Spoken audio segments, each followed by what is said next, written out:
All right, everybody. Thank you. Thank you for tuning in, checking out the VODs. This is your StarCraft II newscast, sc2newscast.com, weekly edit. We are actually on weekly edit number 22. 22, this is. Um, yeah, I've been kind of inconsistent with it lately. I think I only missed 1 week. I think I missed last week, and then I've missed a few newscasts, mainly on Sunday nights, because there's not a ton of action to even talk about then. But that also mixed with the work and school and everything situation that's been it's really hard to fit everything in. But I do love doing this, so I'm going to keep trying, keep it up. We're going to make this kind of a short one today. There's only a few things that I really want to talk about, so hopefully we won't make it too long. But first of all, I want to talk about, bam, the new GSL format. Now, I know this has been out for a couple weeks now, but I wanted to kind of give some feedback on it based on watching it for these last few days. We've gotten to see a chunk of Code A, we've gotten to see some Code S matches. In case you haven't seen this is the new format for the GSL, and what we have is essentially Code A and Code S no longer being like two separate tournaments, kind of like with like a minor league and a major league system. Now they're intertwined, very, very deliberately intertwined, and in some ways, and it's actually quite interesting. I actually like it. So you have Code A acting like. Here, let me actually bring that back up for you so you can look again. So Code A for the first few rounds almost acts like a losers bracket for Code S. And so you can actually get knocked out of Code S early, get knocked into Code A, and in that same season be brought back for next Code S. So in some ways it's actually very interesting because you can actually get knocked down to Code A very easily. But you can make it back to Code S a lot more easily. So it's supposed to create the greater turnover rate overall. So I find this actually quite interesting. In fact, let's go. There we go. Let's go main cam. So I find this interesting because we got a greater turnover rate. In some ways, very unforgiving. In other ways, quite forgiving. And so after watching it for a few days, it is a little complicated to understand. But what's interesting is if you make it past the first two rounds of Code A, you make it into... No, if you make it past the first round of Code A, yes, bam, you're guaranteed at least the up and down matches. If you make it past that, you're again guaranteed at least up and down matches or Code S status. So that's kind of interesting. There's some players in the last few days that have never been to Code A that are now in Code A, and most notably Nada. Nada literally just tonight, just a little bit ago, got knocked down to Code A. Got last place in his division. He did not look very happy about it, actually. So it is a little weird. It's a little interesting. I think I like it overall, though. I don't know. What do you think? Oh, by the way, guys, we are live streaming this now. So if you ever want to, I usually just follow on the Facebook. I'll usually post a few minutes beforehand, hey, I'm going live, because there's no real set schedule to exactly when. And go ahead and hop in the chat. And I do have the chat open. I like watching it. I like seeing you guys. So anyway, okay, back to this. So I know this. Look at if you look at the picture here, I'll bring that back up. What's interesting is just all the different places that the 32 Code S players are coming from. I mean, they're quite intertwined in a weird way. But what I like is 40 qualified players. Is that right? 40 qualified players. Yeah. And 24. And so the first level is a round of 48. Yeah. Okay, yeah, that's right. Okay, sorry. So the first level Code A is a round of 48. If you lose in that first round, you are out. You are gone. Very unforgiving in that way. So that means a total of 24 new players in Code A, or at least new qualifiers every season. Now, then from the Code S stages, 8 players from the first round of Code S go to that round of 48. Another 8 players go to the round of 32. And then another 8 players from the round of 16 stage go to the round of 24. So, yeah, it's a little weird. It's a little hard to understand. But it is actually really cool once you kind of really sit and look at the format quite a bit. There's actually some cool things there. And just watching from the last few days, I do like it. You know, I do like how Code A is that first round of Code A is exciting because there's 48 players, so total of 24 matchups, and all of them. They're important. Those players have everything on the line. They're either going to advance or they're gone. They're done. So that's really cool. I don't know what you guys think. Go ahead and drop me a line. Let me know. So another thing I wanted to talk about. This one kind of bothers me. Okay. This is a screenshot from Good Game, from the documentary being filmed right now. Go to goodgamemovie.com. Being directed by Mary Ratliff, a friend of mine. She's been a guest on the show. Check out, go to Blip TV Archives at bliptv/SC2 Newscast.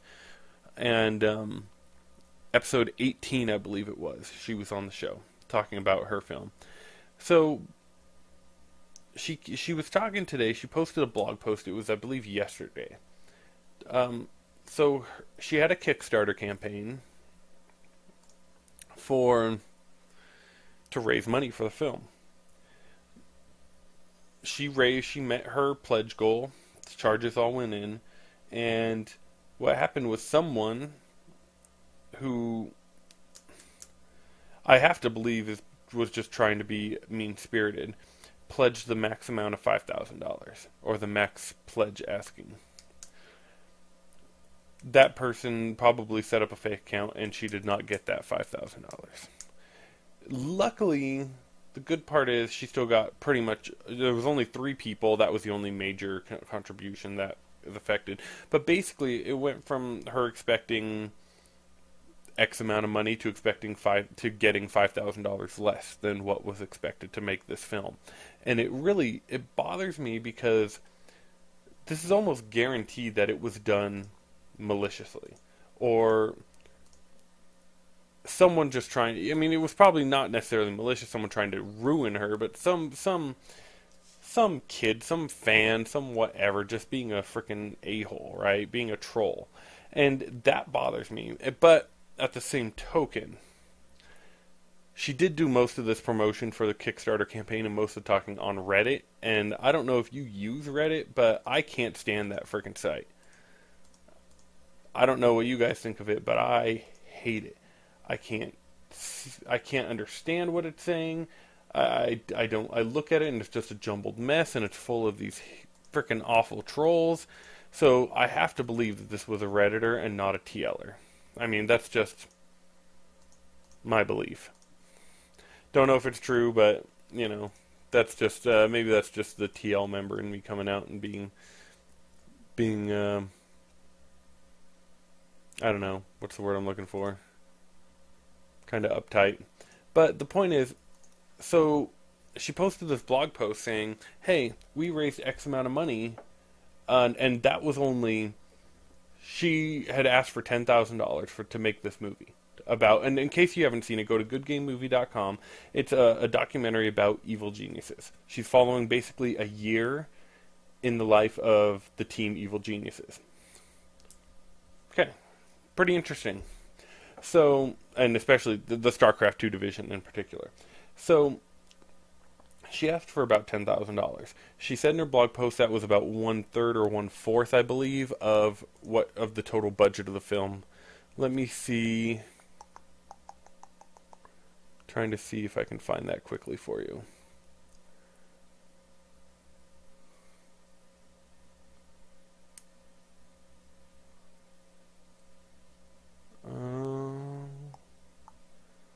Oh, 1/3 of our production budget. Okay, there it is. I'm sorry that took so long.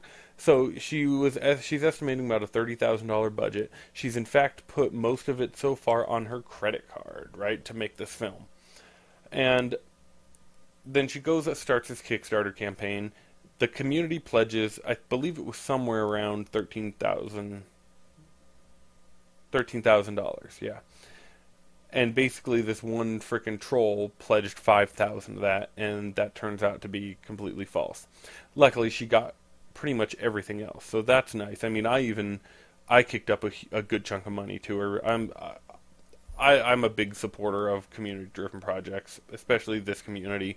Both Justin Agnew's film and Mary's film, I've kicked down quite a bit of money for, and I really am looking forward to them. So, why would someone do that? I mean, I have to just believe it's just some punk-ass kid being a punk-ass kid. And that's, probably not malicious in the end. Probably just like, hey, look at what I'm going to do, hey. Reminds me of The Simpsons. Do you ever see that, an old episode of The Simpsons where Homer Simpson wants to get back to watching PBS shows, so he pledges like $10,000 to PBS so that they turn off the fundraiser, and then Betty White comes after him? It's hilarious. And then he becomes a missionary and goes to some like island in the South Pacific or some junk. It's hilarious. So, I don't know. It just kind of bothers me because I like to think in the end that our community, what I mean is the Starcraft II community, the esports community, the fans of the game. Here, I'll bring back up that screenshot. This is one of the newer screenshots, by the way, from the film. Idra versus In Control. Yeah, poor In Control.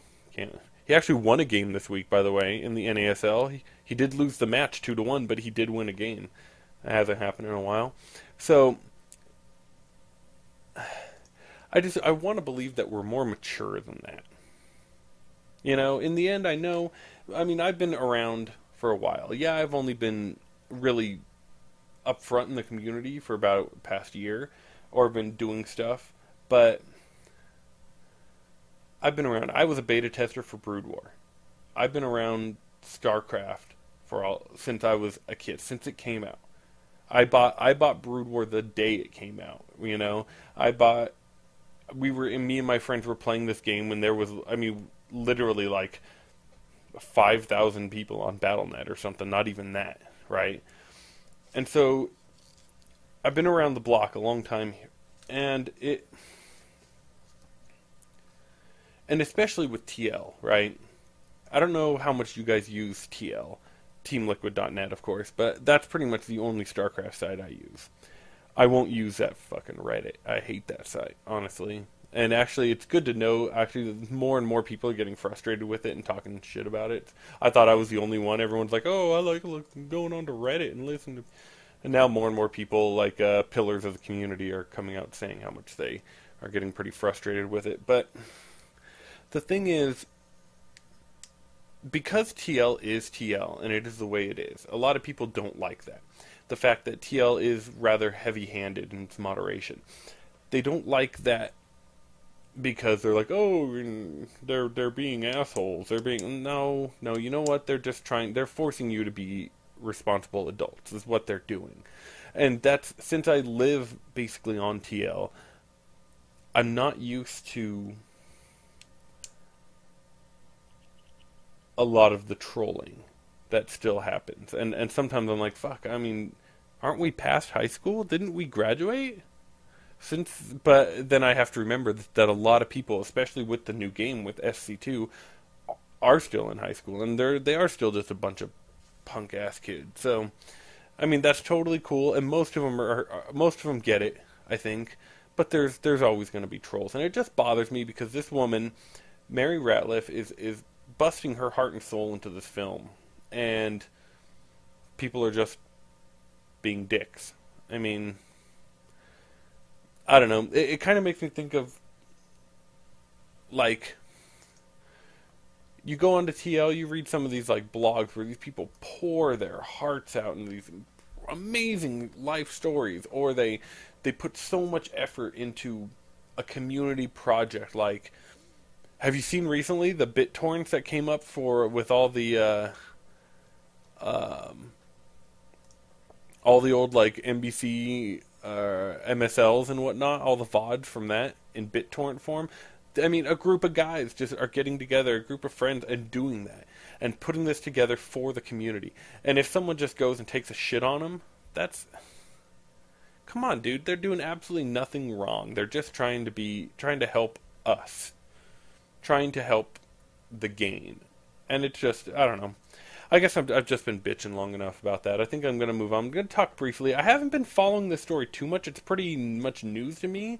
So if you know anything about it, let me know. But what I want to talk about is this IPL, this PPL tournament situation, or whatever this... What was it? PPSL. That's what it was called. The PPSL. So apparently...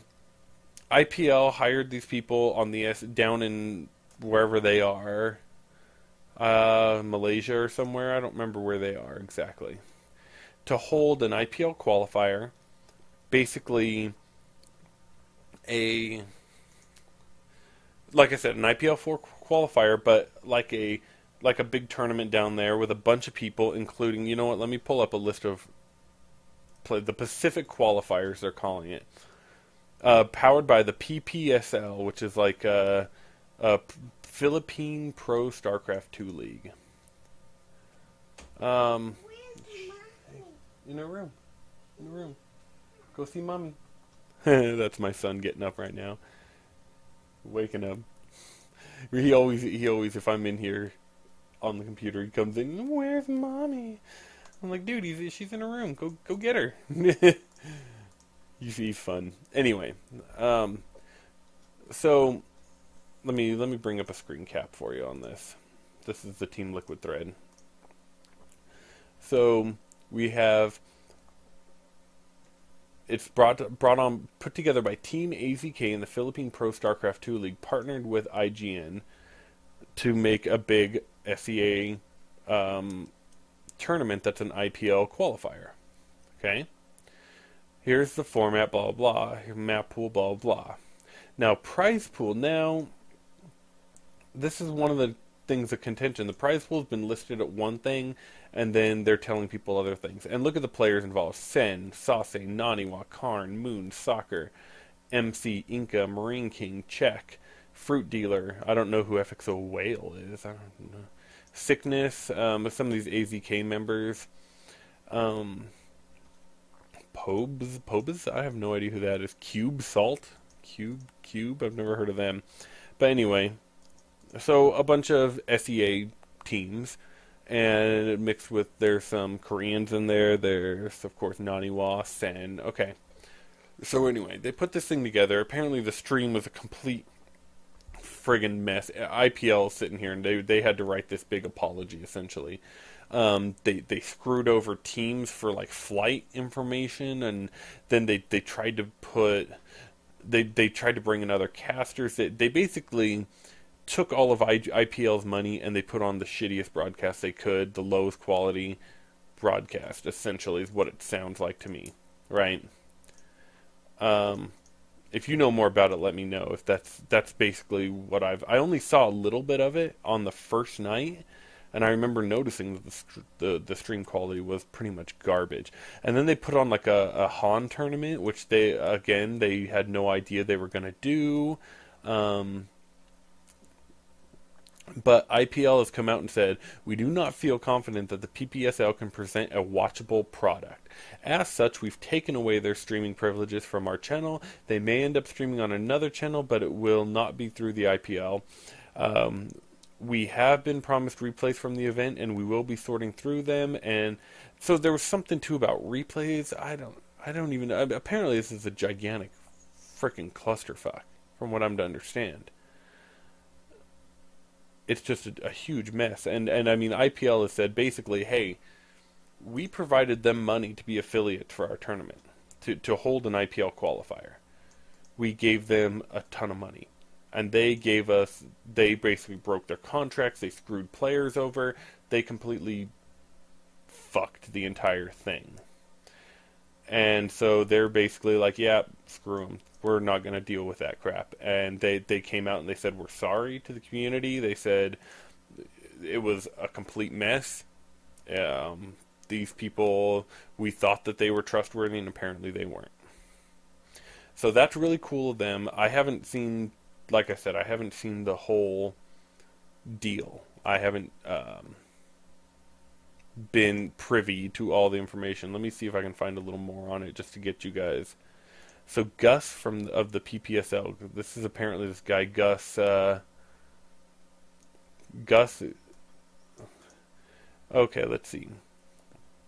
Apparently, for the PPSL qualifiers, one player was promised a flight and spot as a replacement for a different player that did not materialize. Reason was awaiting funds.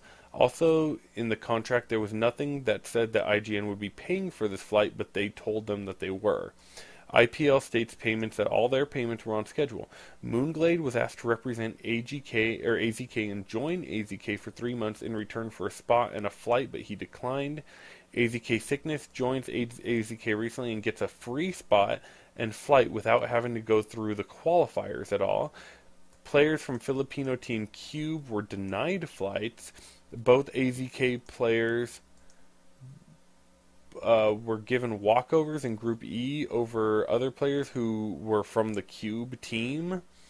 The audience did not get VIP privileges, which is, I guess, they were promised and they paid for. Streaming testing, they only started testing the stream 1 hour before the event. No soundproofing, not enough RAM in the... Oh god, this is a mess. Players have no idea what's going on in the brackets. Han players that registered for Han tournament arrived and realized there was no Han tournament. SC2 funds unaccounted for. Some AZK members are known for notoriety online.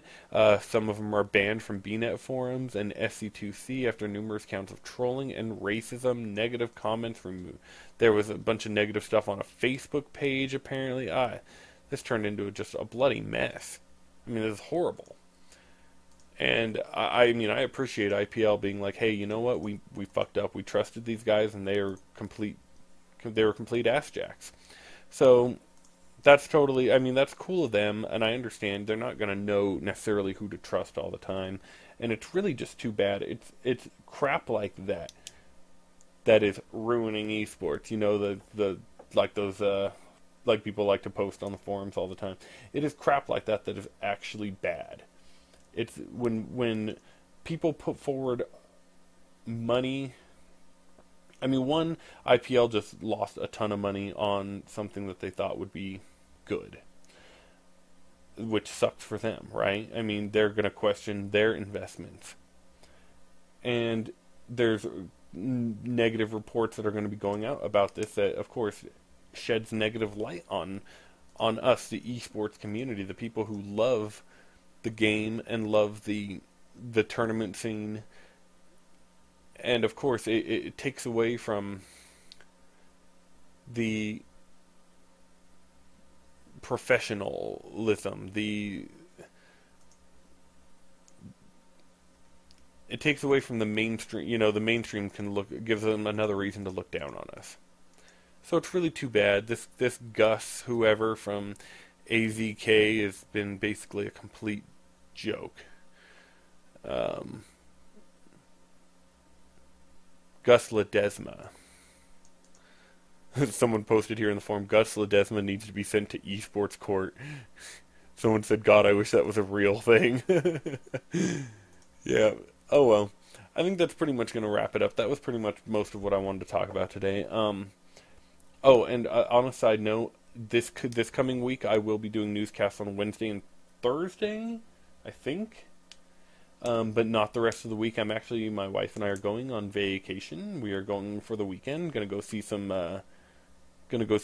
shows. We got some tickets to some shows and hotel room, and it's gonna be fun. Gonna be a good time. So gonna get away for a weekend. So that's nice. That'll be fun. So I apologize for that, but I should be good next week. The whole week following, I think. Most of the time I haven't been doing newscasts on Sundays, like I said, because of the fact that normally there's not really any news. I mean, there's usually the NASL, and that's it. And I'm like, do I really? Should I? So go ahead and let me know if you guys actually do appreciate the Sunday cast, even though there's nothing in it. I will try to make more effort to do one. Go ahead and go to sc2newscast.com. We do have, of course, the 4 or 5 days a week podcast, usually up by about 5 in the morning, just updating the previous day in Starcraft II esports.